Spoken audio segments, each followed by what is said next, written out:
Hello friends, स्वागत है आपका मेरे यूट्यूब चैनल मॉडर्न भाभी जी में। तो मैं आपके सामने आज फिर से लेकर आ गई हूँ एक नई झूमर गीत। चलिए हम शुरू करते हैं। अगर आप लोगों को मेरा वीडियो अच्छा लगे तो प्लीज इसे लाइक करें और अपने दोस्तों तक शेयर करें।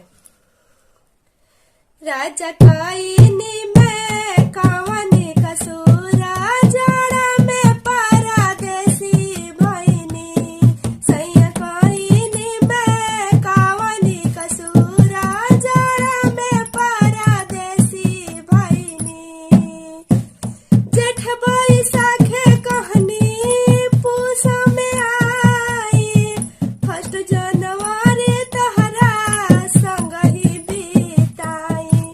जेठ बैसाखे कहनी पूस में आई, फर्स्ट जनवरी तहरा संग ही बीताई। एही जब बीतल जा